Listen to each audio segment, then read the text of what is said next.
इन्नल हम्दुलिल्लाह नहमदुहु व नस्तईनुहु व नस्तगफिरुह व नऊज़ु बिल्लाहि मिन शुरूरि अनफुसिना व मिन सय्यिआति अमालिना मन यहदिहिल्लाहु फला मुदिल्ल लहु व मन युद्लिल फला हादिय लहु व अशहदु अन ला इलाहा इल्लल्लाह वहदहु ला शरीक लहु व अशहदु अन्न मुहम्मदन अब्दुहु व रसूलुहु या अय्युहल्लज़ीना आमनु इत्तक़ुल्लाह हक़्क़ तुक़ातिह वला तमूतुन्न इल्ला व अंतुम मुस्लिमून या अय्युहन्नासु इत्तक़ू रब्बकुमुल्लज़ी ख़लक़कुम मिन नफ्सिन वाहिदह व ख़लक़ मिनहा ज़ौजहा व बस्स मिनहुमा रिजालन कसीरन व निसाअ वत्तक़ुल्लाहल्लज़ी तसाअलून बिही वल अर्हाम इन्नल्लाह कान अलैकुम रक़ीबा या अय्युहल्लज़ीना आमनु इत्तक़ुल्लाह व क़ूलू क़ौलन सदीदा युस्लिह लकुम अअमालकुम वयग़फ़िर लकुम ज़ुनूबकुम वमन युतिइल्लाह व रसूलहु फ़क़द फ़ाज़ फ़ौज़न अज़ीमा अम्मा बअदु फ़इन्न ख़ैरल हदीस किताबुल्लाह व ख़ैरल हदी हदी मुहम्मदिन सल्लल्लाहु अलैहि वसल्लम व शर्रल उमूरि मुहदसातुहा व कुल्लु मुहदसतिन बिदअह व कुल्लु बिदअतिन ज़लालह व कुल्लु ज़लालतिन फ़िन्नार रब्बि इश्रह ली सदरी व यस्सिर ली अमरी वहलुल उक़दतम मिन लिसानी यफ़क़हू क़ौली। अल्लाह रब्बुल इज़्ज़त का बेइंतहा शुक्र एहसान है कि जिसकी तौफ़ीक़ से पिछले 2 मुहाज़रों में हमने अशर मुबश्शरा में से पहली शख्सियत यानी हज़रत अबू बकर सिद्दीक़ रज़ी अल्लाह तआला अन्हु की ज़बान हयात और उनके हालात ज़िंदगी मुख्तसर वक्त में हमने समेटने की कोशिश की और हज़रत अबू बकर सिद्दीक़ रज़ी अल्लाह अन्हु की मिसाली ज़िंदगी के मुख्तलिफ़ पहलू हमारे और आपके सामने आए। आज तज़किरा है अशर मुबश्शरा में से दूसरी अज़ीम शख्सियत नबी करीम सल्लल्लाहु अलैहि वसल्लम के दूसरे अज़ीम साथी खलीफ़ा दुव्वम अमीरुल मोमिनीन उमर बिन ख़त्ताब रज़ी अल्लाह तआला अन्हु का। उमर बिन ख़त्ताब रज़ी अल्लाह तआला अन्हु आपकी कुनियत अबू हफ्स है और आपका लक़ब अल फ़ारूक़ है और मशहूर कौल के मुताबिक आमुल फ़ील के 13 साल बाद आपकी विलादत हुई थी, यानी अबरहा के हाथियों का जो वाक़या पेश आया था उसके 13 साल बाद, जिसका मतलब ये हुआ कि उम्र में हज़रत उमर बिन ख़त्ताब रज़ी अल्लाह अन्हु नबी करीम सल्लल्लाहु अलैहि वसल्लम से 13 साल छोटे थे और अबू बकर सिद्दीक़ रज़ी अल्लाह अन्हु से उम्र में 10 साढ़े 10 साल छोटे थे। भाइयों, हज़रत उमर बिन ख़त्ताब रज़ी अल्लाह अन्हु की शख्सियत के बारे में हम ये कह सकते हैं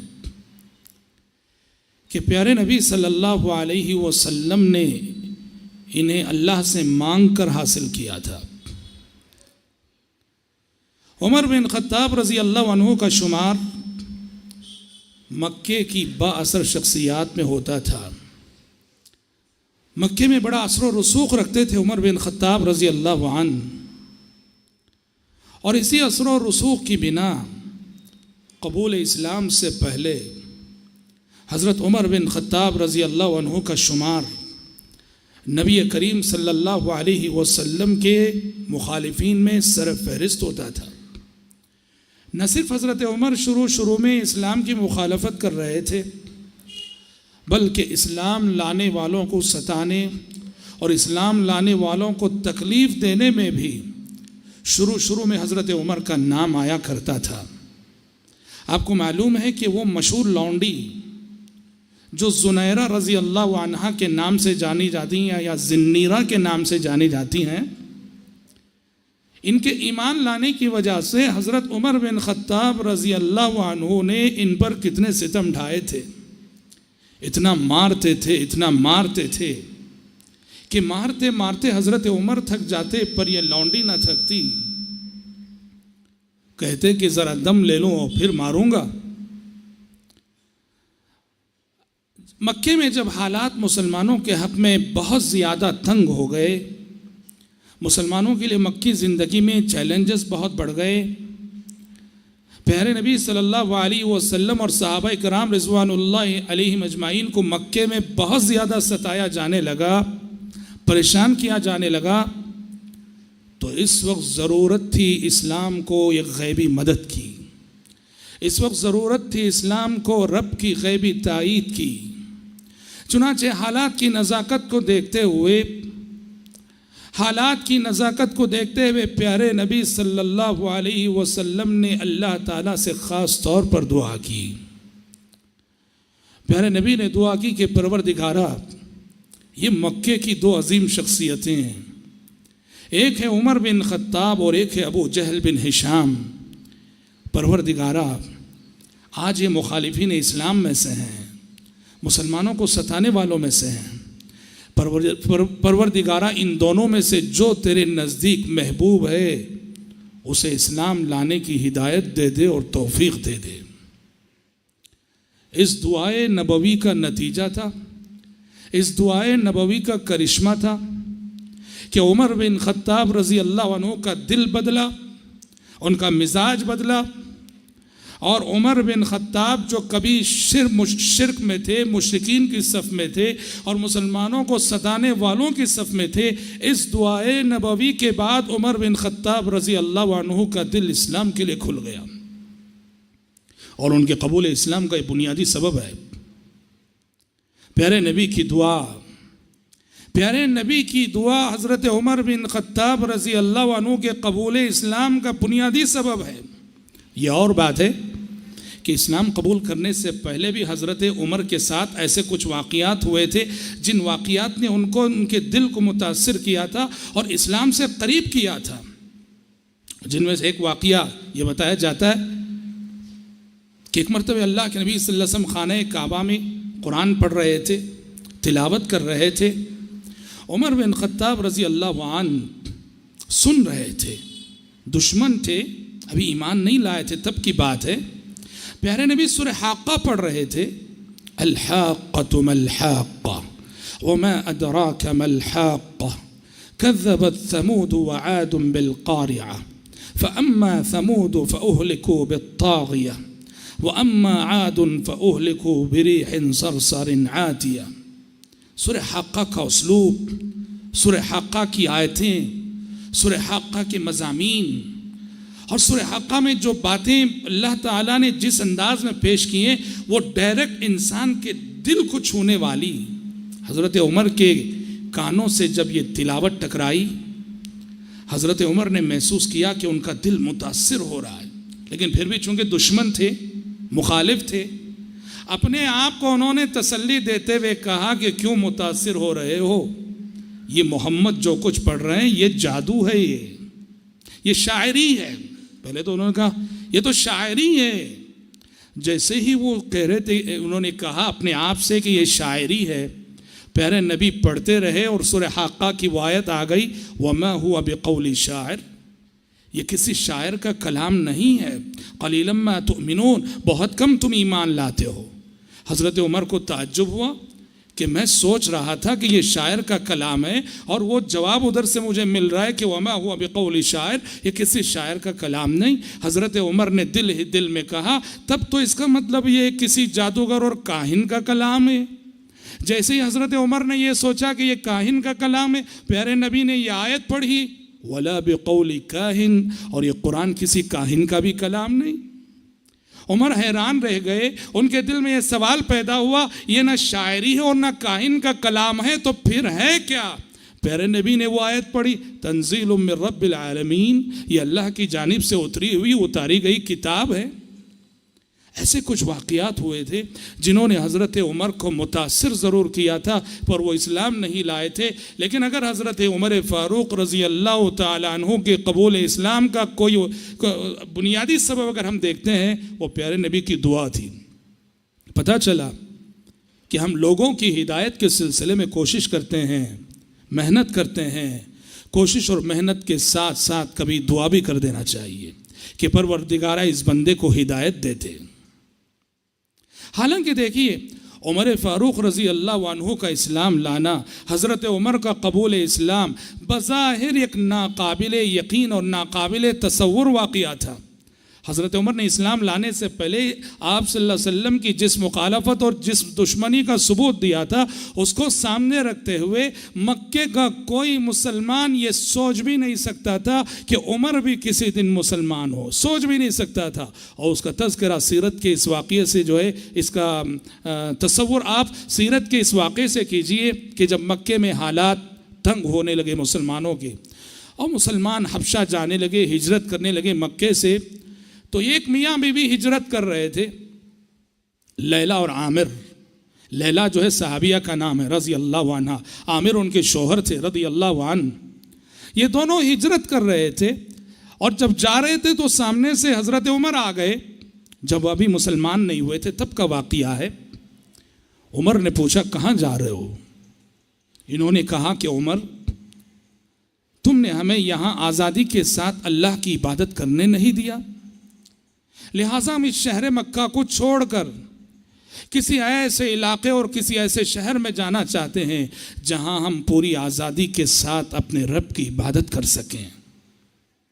ये सुनकर हज़रत उमर बिन ख़त्ताब रज़ी अल्लाह अन्हु ने कहा साहिबकुमुल्लाह, जाओ अल्लाह तुम्हारे साथ रहे, अल्लाह का साथ तुम्हारे साथ रहे। ये कह के आगे बढ़ गए। अब हज़रत उमर का ये रिएक्शन इनकी उम्मीद और इनकी तवक्को के खिलाफ था। ये समझ रहे थे कि उमर हमें पकड़ेंगे, रोकेंगे, मारेंगे, ज़बरदस्ती करेंगे, हिजरत करने नहीं देंगे, लेकिन यहाँ उल्टा हुआ कि कुछ नरमी दिखाई और दुआइया जुमला कह के आगे बढ़ गए। तो ये जो बीवी थी सहाबिया हज़रत लैला, उन्होंने अपने शौहर आमिर से कहा कि लगता है कि उमर का दिल इस्लाम के लिए नरम पड़ गया है, लगता है कि उमर का दिल इस्लाम के लिए नरम पड़ चुका है। देखो कि वो हमें दुआइया जुमला कह के आगे बढ़ गए, न मारा, न रोका, न टोका। तो हज़रत आमिर ने कहा अपनी बीवी लैला से, क्या तुम ये समझती हो कि उमर मुसलमान हो जाएगा? अल्लाह की कसम, जब तक उमर की गधी मुसलमान ना होगी तब तक उमर मुसलमान ना होगा। सुभान अल्लाह। यानी उनके नज़दीक हज़रत उमर का इस्लाम लाना उतना ही नामुमकिन था जितना कि उनकी गधी का इस्लाम लाना नामुमकिन है। मगर बताओ ये नामुमकिन बात मुमकिन होकर रही कि नहीं? मुमकिन होकर रही। इससे एक बहुत बड़ा सबक मिलता हो, याद रखो। क्या है? कभी भी किसी भी शख्स की हिदायत से मायूस ना होना।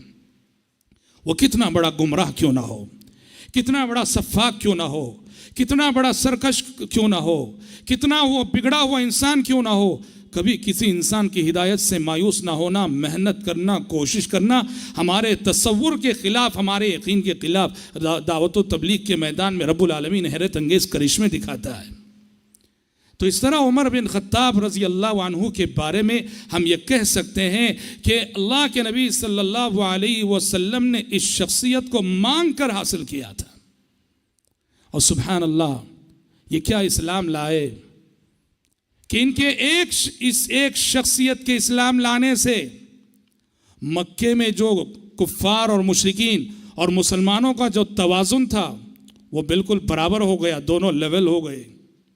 पहले मुसलमानों का कोई वजन ना था, मुशरिकीन हर सिमत गालिब थे, मुसलमानों का कोई वजन ना था।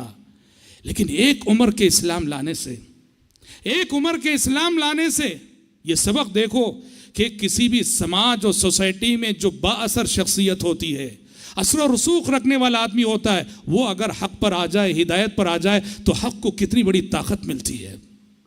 हज़रत उमर इस्लाम क्या लाए, सुभान अल्लाह, कि मक्के में मुसलमानों के लिए हालात बदल गए। इब्ने मसूद रज़ी अल्लाह अन्हु का मशहूर जुमला है, वो कहा करते थे मा ज़िलना आइज़्ज़ा मुंदु अस्लम उमर। जिस दिन से हज़रत उमर मुसलमान हुए हम मक्के में सर उठाकर जीने लगे, उससे पहले सर झुका के चलते थे, लेकिन जिस दिन से हज़रत उमर मुसलमान हुए हम सर उठाकर चलने लगे। और बताते हैं कि उमर के इस्लाम लाने से पहले हम खाने काबा में डर डर के जाते थे, छुप छुप के इबादत करते थे। और जिस दिन से उमर मुसलमान हुए हम बेखौफ व ख़तर खाने काबा में जाके इबादत करने लगे। और सुभान अल्लाह, दाद दीजिए हज़रत उमर की शजाअत, उनकी जवामर्दी, उनकी बहादुरी। मक्के में हालात ऐसे थे कि लोग इस्लाम लाते थे और इस्लाम लाकर भी अपने इस्लाम को छुपाते थे, कहीं मुशरिकीन सताए ना। लेकिन जब हज़रत उमर मुसलमान हुए तो उनकी शान देखो, उनका जलाल देखो। उन्होंने लोगों से पूछा, लोगों बताओ इस शहर मक्का में सबसे ज़्यादा ख़बरों को तेज़ मुंतकिल करने वाला कौन है? बताया गया कि जमील बिन मामर नाम का एक शख्स है। हज़रत उमर उसके पास गए और कहा कि जमील जाओ और मक्के वालों से कह दो कि आज उमर मुसलमान हो गया है। अल्लाह अकबर। बहुत बड़ा सदमा था मक्के वालों के लिए, बहुत बड़ा सदमा, और इस्लाम की बहुत बड़ी जीत थी, इस्लाम की बहुत बड़ी फतह थी उमर फारूक का कबूल इस्लाम। और न सिर्फ कबूल इस्लाम, जब हालात बहुत ख़राब होने लगे और सहाबा मक्के से मदीना हिजरत करने लगे, उमूमन सहाबा छुप कर छुपा कर हिजरत करते थे। हज़रत उमर ने जब हिजरत की ठानी तो किस शान से हिजरत की? अब सब जा रहे हैं तो हज़रत उमर को भी जाना ही था, मक्का छोड़ना ही था, लेकिन सब छुप छुपा कर हिजरत कर रहे थे। और हज़रत उमर ने किस शान से हिजरत की? उमर बिन खत्ताब रज़ी अल्लाह अन्हु खाने काबा में गए, उन्होंने ऐलान किया, लोगों सुनो, कल उमर हिजरत कर रहा है, कल उमर हिजरत कर रहा है। जिस शख्स को ये बात पसंद हो कि उसकी माँ उसे गुम करे और उसकी माँ उस पर नौहा करे तो वो रास्ते में रुकावट बन के देख ले। अल्लाह अकबर। ऐलान करके मक्के से निकले मदीने के सिमत। किसी को हिम्मत ना हुई और किसी को जुरत ना हुई कि उमर बिन खत्ताब रज़ी अल्लाह अन्हु के रास्ते में रुकावट बन सके। हजरात, बड़ी फजीलतों वाली शख्सियत है, बड़ी मनक़बतें हैं और बड़ी खुसूसियतें हैं उमर बिन खत्ताब रज़ी अल्लाह अन्हु की। क्या एजाज़ है, वो कितनी बड़ी बात है जो तिरमिज़ी की हदीस में प्यारे नबी ने फरमाया कि लौ काना नबियुन बादी लकाना उमर। आपने फरमाया कि नबुव्वत और रिसालत का सिलसिला अल्लाह ने मुझ पे ख़त्म कर दिया है। अगर मेरे बाद नबुव्वत और रिसालत का सिलसिला जारी रहता तो मेरे बाद नबुव्वत का ताज उमर बिन खत्ताब के सर पे रखा जाता। और कितनी बड़ी बात है जो तिरमिज़ी की एक और रिवायत में प्यारे नबी ने फरमाई कि इन्नल्लाह तआला जअल अल-हक़ अला लिसानी उमर व क़ल्बिही, कि अल्लाह ताला ने उमर के दिल और उमर की ज़बान पे हक़ बात जारी कर दी है। वो हक़ कहने वाले और हक़ कहने में किसी से डरने वाले नहीं, किसी को खातिर में लाने वाले नहीं, हक़ का ऐलान करने वाले, हक़ की तरफ बुलाने वाले, हक़ की तबलीग करने वाले, हक़ को हक़ बताने वाले, बातिल को बातिल बताने वाले। इसीलिए उन्हें लक़ब दिया गया कि वो अल फारूक हैं। ये वो शख्सियत है जो हक़ और बातिल के दरमियान एक मेयार है, हक़ और बातिल के दरमियान एक इम्तियाज़ है, हक़ और बातिल में फ़र्क करने वाली शख्सियत है उमर बिन खत्ताब की। और कितनी बड़ी बात आप सल्लल्लाहु अलैहि वसल्लम ने फरमाई, कितनी बड़ी बात आप सल्लल्लाहु अलैहि वसल्लम ने फरमाई। इंसान तो इंसान, प्यारे नबी ने फरमाया कि उमर की शख्सियत का रोब और दबदबा और उमर की शख्सियत का खौफ आलम जिन और आलम शयातीन पे भी है। आपने फरमाया कि उमर, बुखारी और मुस्लिम की हदीस है, जिस रास्ते से तुम गुजर जाते हो शैतान को उस रास्ते से गुजरने की हिम्मत नहीं होती है, शैतान अपना रास्ता बदल लेता है। उमर बिन खत्ताब को आते हुए देखकर शैतान अपना रास्ता तब्दील कर देता है। और कितनी बड़ी मनक़बत है, कितनी बड़ी फजीलत है जो बुखारी और मुस्लिम की एक और हदीस में आपने बयान फरमाई। प्यारे नबी ने फरमाया कि एक रात मैं सोया हुआ था और मैंने ख्वाब देखा। और एक दूसरी हदीस है, वो भी सही हदीस है, आपने फरमाया कि मेराज की रात ये मंजर मैंने देखा। और दोनों हदीसें अपनी जगह सही हैं, जिसका मतलब ये हुआ कि मेराज की रात भी ये मंजर आपने देखा और ख्वाब में भी आप सल्लल्लाहु अलैहि वसल्लम ने मंजर देखा। और आपको मालूम है कि नबी का ख्वाब वही की किस्म है, वही की एक शक्ल है।